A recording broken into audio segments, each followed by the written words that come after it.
At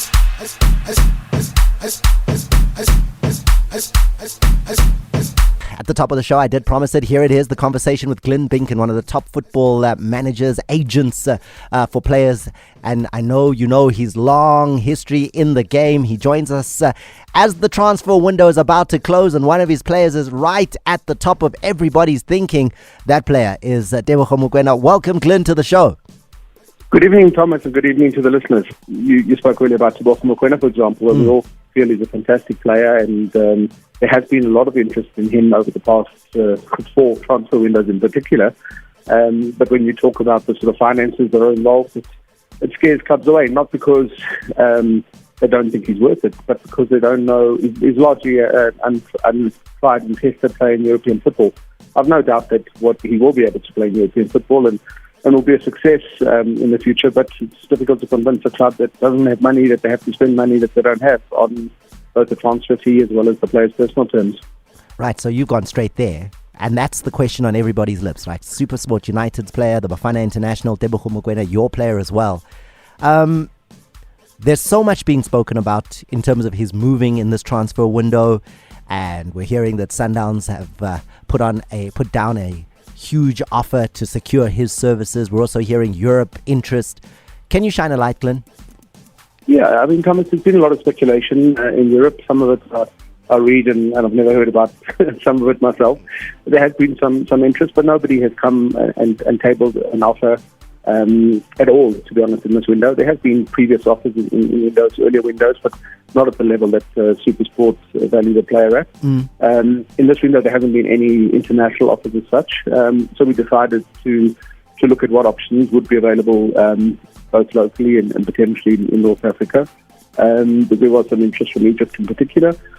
But at this stage, we focused on a deal and transaction that we believe that we were able to conclude. And at this stage, as I previously alluded to, in a transaction, there's 3 parties in the relationship. It's a buying club, a selling club, and a player. So where I come in, where the player comes in, is in the new transaction between the player and the buying club. To sort out his personal terms, and then there's a further transaction between the buying and the selling club, which is effectively the transfer fee. So at this stage, I'm happy to announce that the player has agreed personal terms with the buying club, which is announced. And I'd like to believe that talks are at an advanced stage on the other side of the equation.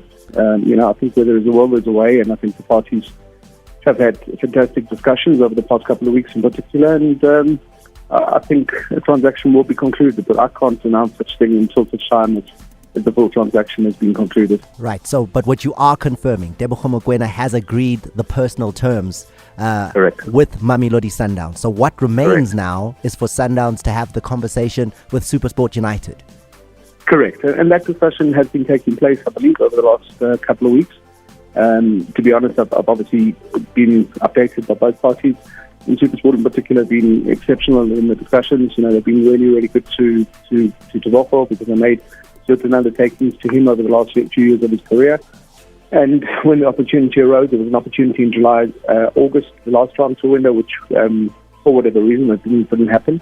But they did assure him that if he continued to show what he was able to do and continue to help the club, they would never stand in his way if the right opportunity arose in Jan. So when the opportunity did arise, we immediately engaged with them again, and to be fair, they've been very helpful. And Dan Matthews in particular has been very helpful in trying to make this opportunity a reality for Teboho. So we do thank him for that, and for the blessing that the club and the chairman have given to the player.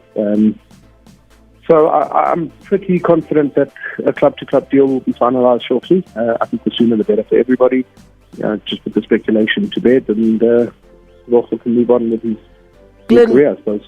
Is he... the fact that he's agreed the terms with Mamelodi Sundowns, but is there any disappointment in the fact that Europe didn't come calling? Because we heard clubs like Anderlecht and Vincent Kompany keen to have him to come and join Anderlecht and stuff. You're saying that never happened. Is he disappointed in that Europe weren't knocking? He's very level-headed, and he's an extremely intelligent footballer. So he understands the complexities around this. I've kept him abreast with everything. You've seen every mandate that's gone to every agent who's promised clubs to the player. He's been aware of everything, and he understands the intricacies and how complex the situation is. He hasn't given up on his dream of playing in Europe, and if he does go to Sundowns, hopefully the exposure that he may gain playing in African Champions League and certainly in the advanced stages of the African Champions League might put him into a better shop window for European football. So he's not giving up his hopes on that, and I think if the opportunity arises in a few years' time, I've no doubt that Sundowns won't stand in his way if the right opportunity arises. Same as it did with Percy Tau and a couple of other players. So, he's no different. He's still young. He only turned 25 yesterday. But he's level-headed. He understands, and he knows the way forward and the plan that's in place. Was there no offer from Anderlecht? That never happened. There was no offer from Anderlecht. My colleagues in Europe have spoken to Anderlecht. They do like the player. They like the quality of the player, but he's not their number one target on their list. In fact, the number one target, they described him as a recovering six. I think a recovering six is, in their understanding or language, would be probably a big, strong Yaya Toure or William Carvalho type of player. And Teboho doesn't fit that mold. He's probably a more... All right, we got Glyn Binkin on the line, top football agent here in South Africa, talking about the last part of the conversation just before the break. Teboho Mokoena confirming to us on the show tonight that personal terms have been agreed with Mamelodi Sundowns, that Teboho Mokoena has signed his personal terms. He's comfortable with the offer that's on the table. It now remains for Supersport United and for Mamelodi Sundowns to complete the deal between themselves there. But before I move on from that, Glyn, I just want to get this one question out the way, which is, there was a lot of speculation around other clubs in South Africa looking to secure Teboho Mokoena. Was there really interest from the likes of Kaizer Chiefs, Orlando Pirates? Did it come through, or is that again just the silly season and the speculation? No, there was indeed interest from Kaizer Chiefs in particular, but I think they didn't engage further with Supersport. I think there was an initial discussion, and then that discussion wasn't taken any further. So, I'm sure from a player's perspective, we would have been able to agree personal terms on that side as well. But as I said, there's two parts of the equation, and Sundowns were able to manage the expectations on both sides of the equation. So it made things a lot easier.